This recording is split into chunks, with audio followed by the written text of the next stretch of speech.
क्रिया योग विज्ञान का मूलभूत सिद्धांत है। हमारा मानव स्वरूप परमात्मा का दिव्य मंदिर है और इस मंदिर में मेरुदंड परमात्मा की वेदी है।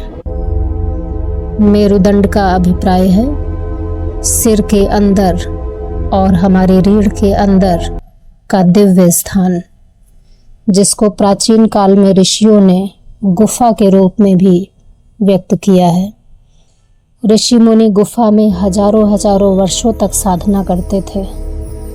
जिस गुफा की चर्चा है वह हमारे अंदर की गुफा है, जो सिर और रीढ़ का स्थान है। सिर और रीढ़ का स्थान, जिसको मेरुदंड कहा गया, यह कोई साधारण मार्ग नहीं है, बल्कि यह वह दिव्य मार्ग है जहाँ से जीवन हमारी शरीर में प्रवाहित होता है। क्रिया योग ध्यान में मेरुदंड को सबसे पवित्र स्थान माना गया है और यह पवित्र स्थान चेतना से बना है, जहाँ प्राण की धारा अविरल प्रवाहित होती रहती है। इस प्राण धारा का प्रवाह कैसा है, इसी पर निर्भर करता है कि हमारे जीवन में कौन कौन से गुण सक्रिय होंगे। मेरुदंड की प्राणधारा का प्रवाह ऊर्ध्वमुखी होने पर मनुष्य का साधारण जीवन दिव्य जीवन में रूपांतरित हो जाता है। यह कोई कल्पना नहीं, बल्कि साधना के द्वारा अनुभूति का मार्ग है। शरीर साधना का दिव्य मंदिर है, जिसमें मेरुदंड वह वेदी है जहाँ ईश्वरीय ऊर्जा चेतना के रूप में बह रही है। प्राण का स्वभाव है निरंतर बहना।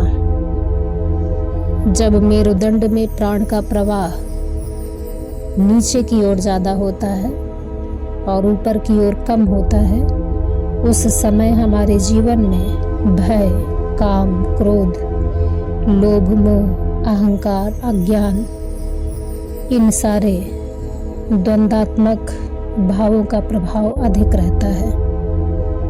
जब यह प्राण मेरुदंड के भीतर नीचे से ऊपर की ओर ज्यादा बहता है और ऊपर से नीचे जब इसकी गति कम होती है, उस समय हमारे अंदर असीम ऊर्जा, शांति, शक्ति, जीवन और ईश्वरीय गुणों का विकास होता है।